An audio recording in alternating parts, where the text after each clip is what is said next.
आपने अक्सर सुना होगा कि भाजपा सरकार देश हित की सरकार है और हमेशा देश हित में काम करती है, और उससे जुड़ने वाले अक्सर ये दावा करते हैं कि हम देश हित में काम कर रहे हैं और हमारे विरोध में बोलने वाले देश विरोधी हैं।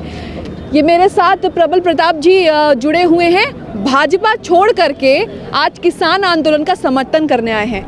क्यों समर्थन करने आए और क्यों भाजपा छोड़ दी, बताइए। ये पहला तो जो कृषि कानून है, इससे कि हमारे देश की खेती किसानी ख़त्म होने वाली है, और दूसरा जो हमारे उपभोक्ता हैं, जो हमारा मिडिल क्लास है, वो महंगाई उसके ऊपर महंगाई का बहुत बड़ा बोझ आने वाला है। तो ये कानून जो है वो किसान विरोधी है, वो गरीब विरोधी भी है, जनता विरोधी भी है, और मैं कहूँ तो ये देश विरोधी कानून भी है। तो इसलिए जिस तरीके से सरकार चल रही है, संसदीय लोकतंत्र की परंपराओं को समाप्त करने की कोशिश कर रही है, क्योंकि वो एक तरफा कानून को थोपने की कोशिश कर रही है। ना किसी से संवाद कर रही है, ना किसी से बातचीत कर रही है, क्योंकि संवाद से ही और चर्चा परिचर्चा से ही कानून बनाए जाते हैं। लेकिन आजकल संसदीय लोकतंत्र में ये नई परंपरा बनी है कि आप बिना चर्चा परिचर्चा के कानून को बना दे रहे हैं, पास कर दे रहे हैं। जिस तरीके से राज्यसभा में पास हुआ, पूरा देश ने देखा, हमने भी देखा, आपने भी देखा। और बाबा राम सिंह जी ने जिन्होंने अपने जीवन को समाप्त किया किसान आंदोलन के दुखों को देखकर, किसानों के दुखों को देखकर, जिस दिन वो मरे उसने भी मुझे पीड़ा दी। उन्होंने एक चीज़ कहा कि जुल्म करना जितना पाप है, उससे बड़ा पाप जुर्म सहना है। सर, क्योंकि आप पार्टी छोड़कर आए हैं तो एक ये प्रश्न तो बनता है कि ये सरकार जिस तरीके से अपने आप को फ्रेम करती है कि हम ही देश हित हैं, हम ही देशभक्त हैं, और फिर आप उस पार्टी से छोड़कर के आए हैं, क्या इस पर कहना चाहेंगे? ये सही में देशभक्त वाला काम करते हैं? ये कौन कहता है कि पार्टियों में काम करने वाले ही देशभक्त हो सकते हैं? समाज में हर जगह काम करने वाला समाज में, क्या आप देशभक्त नहीं हैं? क्या आपके कैमरामैन देशभक्त नहीं हैं? क्या ये बगल में खड़े हुए ये देशभक्त नहीं है? ये देश में काम करने वाला, खेत में काम करने वाला किसान, मजदूर, सफाई कर्मी, सीमा पे खड़ा हुआ जवान, कॉरपोरेट कंपनियों में काम करने वाला जो भी मुलाजिम है, या ट्रेन चलाने वाला या पायलट है, वो सब देशभक्त है। जिस तरीके से ये लोग किसान आंदोलन पर आरोप लगा रहे हैं कि ये तो किसान ही नहीं है, इनके सांसद कहते हैं खालिस्तानी हैं, इनके सांसद कहते हैं कि 47 लेकर के ये लोग यहाँ बैठे हैं। देखिए, इस दुविधा तो यही है ना, परेशानी यही है, छोड़ने का कारण भी यही है कि ये लोग भारतीय संस्कृति की बात करते हैं। इस देश के संस्कृति को रिप्रेजेंट अगर कोई करता है तो वो किसान करता है, क्योंकि हमारा देश गाँव और किसानों से बना हुआ देश है। 5 लाख से ज़्यादा गांव है, 6.5 लाख के करीब गांव हैं हमारे यहाँ, और संस्कृति भी हमारी भारतीय संस्कृति और परंपरा में सबसे प्रमुख स्थान किसान को दिया जाता है। अगर ऊपर ईश्वर है तो नीचे ईश्वर का स्वरूप किसान है, उसे अन्नदाता कहा जाता है। तो जो अन्नदाता को, किसान को अपशब्द कहता है, वो कहीं ना कहीं भारतीय संस्कृति को भी अपमानित करता है और इस देश के सनातन परंपरा को भी अपमानित करता है। तो शायद उनको भारतीय दर्शन को भी पढ़ना चाहिए, उन लोगों को जो इस तरह की बातें करते हैं, भारतीय संस्कृति को भी पढ़ना चाहिए, उन्हें वेद भी पढ़ना चाहिए, उन्हें पुराण भी पढ़ना चाहिए। मुझे लगता है उन लोगों को स्वामी विवेकानंद को और स्वामी दयानंद सरस्वती को ज़रूर पढ़ना चाहिए। अच्छा, जिस तरीके से अभी अर्नब गोस्वामी की चैट हुई है, उस पर खूब सुर्खियाँ बटोर रहे हैं वो, लेकिन अभी तक कोई कार्रवाई उन्हीं पर दिखी नहीं है, ना सरकार के नुमाइंदे बोल रहे हैं और ना ही मीडिया में दूसरी जगह दिखाया जा रहा है। देखिए, अर्नब गोस्वामी, इस समय मीडिया जो है 2 तरीके की हो गई है। एक सरकार के अंधभक्ति में डूबी हुई, केंद्र सरकार के अंधभक्ति में डूबी हुई है। जो भी सरकार की नीतियां हैं उसके बारे में प्रचार प्रसार करना, और एक सबसे बड़ी विडंबना एक और हो गई है कि आज के दिन में जब आप वोट दें, वोट बनाकर सरकार बनाए तो ठीक, लेकिन अगर सरकार के बनाए हुए किसी कानून या किसी मांग को लेकर अगर आप सड़कों पर या मांग कर रहे हैं तो उनको शत्रु के भाव से देखा जा रहा है। और अर्नब गोस्वामी जी जैसे जो पत्रकार महोदय हैं, नाम भी नहीं लेना चाहिए मुझे, लेकिन ले रहा हूँ क्योंकि आपने सवाल पूछा है, उन लोगों का काम यही है कि वो एक मानस तैयार करने की कोशिश करते हैं कि फला आदमी अगर मांग कर रहा है तो वो देश का शत्रु है। और आपने जो चैट देखा, उस चैट में मैंने बहुत सारी चीज़ें मैंने भी पढ़ी हैं, जिस तरीके से पुलवामा की घटना के विषय में उन्होंने बोला है और जिस तरीके से उन्होंने तमाम मंत्रियों के विषय में बोला है, उससे पता चलता है कि उनका मानस कैसा है, उनकी भाषा कैसी है, उनकी सोच कैसी है। वो लाभ लेने आए हैं, उनका किसी के प्रति कुछ नहीं। वो आज इस सरकार की बड़ाई करेंगे, कल कोई और सरकार आएगी, किसी और के साथ टाई अप करके उसकी बड़ाई करेंगे। तो अर्नब जी जैसे लोग जो हैं वो एक तरीके से कहा जाए निष्पक्ष पत्रकारिता पे एक धब्बा है।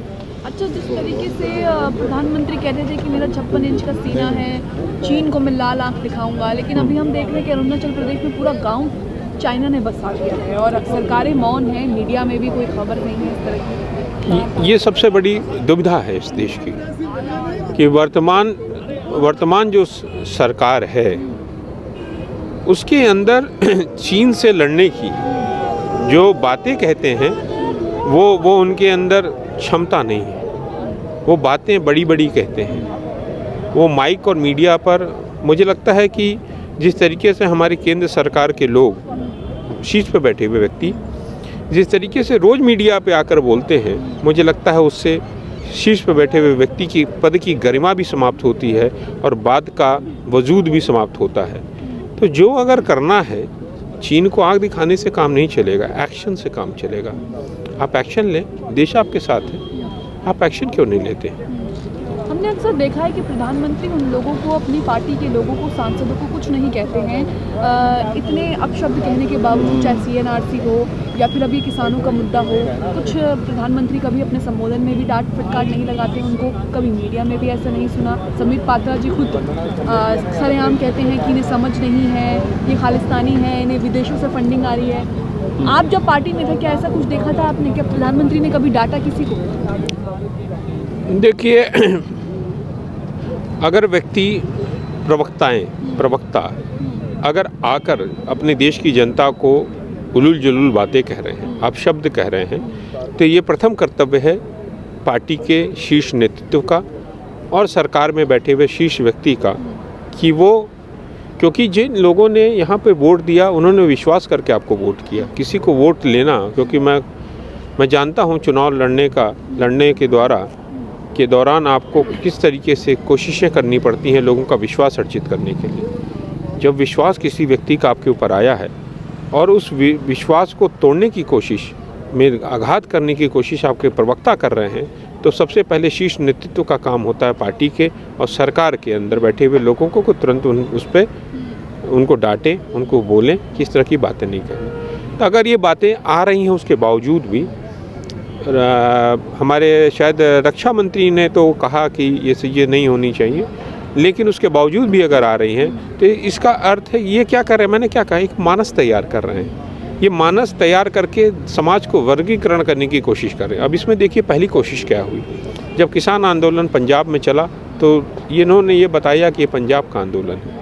जब ये हरियाणा के लोग उसमें सम्मिलित हो गए तो इन्होंने कहा ये पंजाब और हरियाणा का इलेक्शन का वो आंदोलन है। फिर जब पश्चिमी उत्तर प्रदेश के लोग आए तो इन्होंने कहा कि दिल्ली के अगल बगल के कुछ लोगों का आंदोलन है। फिर ये आंदोलन की आग राजस्थान में चला गया तो इन्होंने कहा NCR का आंदोलन है। फिर उसके बाद मध्य प्रदेश भी जुट गया, महाराष्ट्र से भी लोग आ गए, उड़ीसा से भी लोग चले हुए हैं, गुजरात से भी लोग आए हैं। मैंने तो अभी कुछ दिन पहले यही आंदोलन में देखा कि सुदूर दक्षिण से, तमिलनाडु से भी कुछ लोग आए हुए हैं। तो दूरी ज़्यादा है, लेकिन लोग, मेरे पास मध्य प्रदेश से फ़ोन आया, विंध्य पर्वत के आस पर रहने वाले लोगों ने भी आंदोलन में अपनी भूमिकाएं शुरू कर दी है। इस देश में उत्तर से लेकर दक्षिण तक और पूर्व से लेकर पश्चिम तक किसान एक हो गया है। इस सरकार की दुविधा ही यही है, इसलिए परेशान है क्योंकि वो इस शांतिपूर्ण तरीके से निपटे कैसे, वो कोशिशें कर रही है, बड़ी कोशिशें कर रही है। वो दबाना चाहती है, वो NIA की जांच कराती है, ED की जांच कराती है, तमाम तरह के प्रेशर्स देती है। और एक और मैं आपको बता देता हूँ, जो ये 2 साल का कह रहे थे जिसे किसान ने खारिज कर दिया, इसके पीछे मंशा इनकी ये थी कि आने वाले समय में, अभी 2021 में 5-6 जगहों पर चुनाव है, जिसमें मुख्यतः तमिलनाडु, केरला और पश्चिम बंगाल में चुनाव है। अगले साल मेजर स्टेट उत्तर प्रदेश, पंजाब हिमाचल और उत्तराखंड में चुनाव है। ये चुनाव में सोच रहे थे कि इस तरह करके हम रोष समाप्त कर देंगे, उस चुनाव का फ़ायदा ले लेंगे, फिर हमारे पास राज्यसभा का बहुमत हो जाएगा, फिर हम देखते हैं कि कौन हमारा क्या करेगा। इस आंदोलन ने एक चीज़ तय कर दी है कि जनता अब खड़ी हो गई है इस सरकार की नीतियों के खिलाफ। अगर ये दमनकारी नीतियां करेंगे, जितना ये दबाएंगे, उतना ये आंदोलन और व्यापक और ये जन आंदोलन में तब्दील होता जा रहा है। और 2014 के बाद से हम सुन रहे हैं कि जो भाजपा पार्टी है, बीजेपी है, उस पर संघ का डंडा ज़्यादा चल रहा है, आरएसएस का डंडा ज़्यादा चल रहा है। आरएसएस जो कहती है भाजपा और मोदी जी वही करते हैं। आप क्योंकि पार्टी छोड़कर आए हैं इसलिए आप देखिए, मैं तो बहुत ज़्यादा कहना नहीं चाहता हूँ, कहना भी मुझे नहीं चाहिए। जब मैंने वो संगठन छोड़ दिया है और उस संगठन का मातृ संगठन तो वही है जिसके बारे में आपने आरएसएस को बोला। आरएसएस पहले बिग ब्रदर की भूमिका में थी।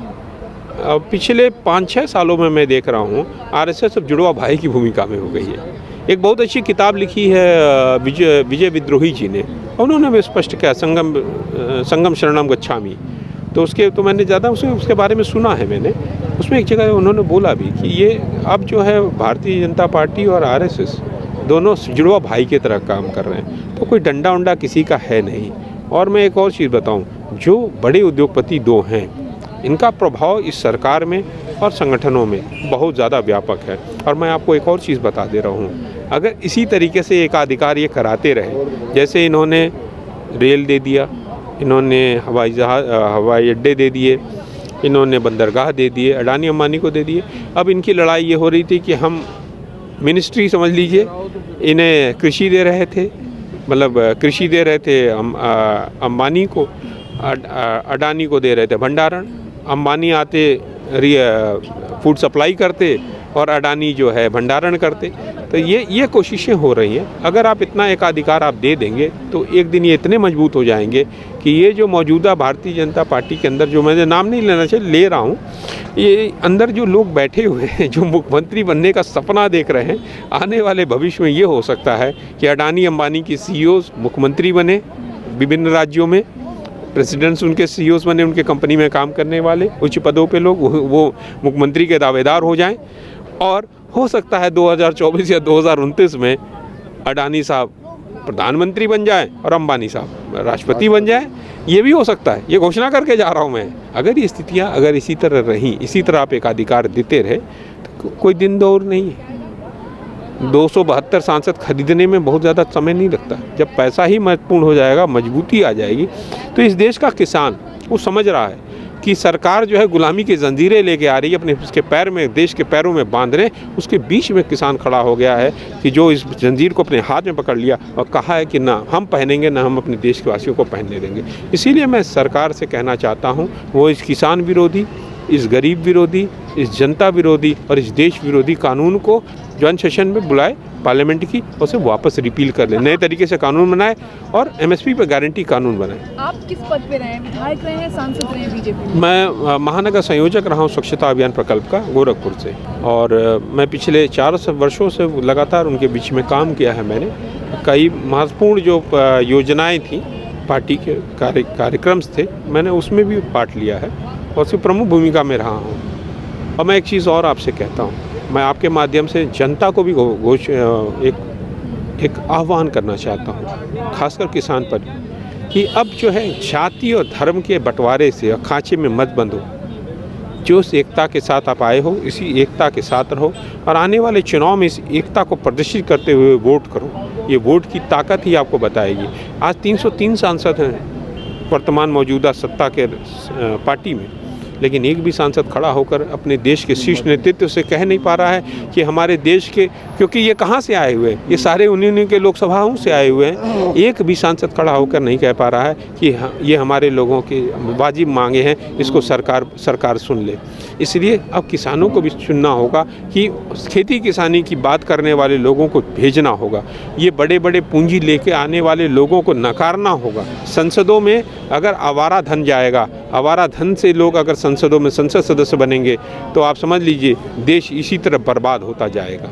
और मैं एक चीज़ और कहूँगा, एक छोटी सी बात कहूँ, अगर बटोगे तो लुटोगे, अगर बटोगे तो इसी तरह लूटोगे, कॉर्पोरेट इसी तरह आपको लूटता रहेगा। सभी अहम खबरों के लिए न्यूज़ MX को सब्सक्राइब करें, साथ ही बेल आइकॉन को जरूर दबाएं। लाइक, शेयर, कमेंट करना ना भूलें।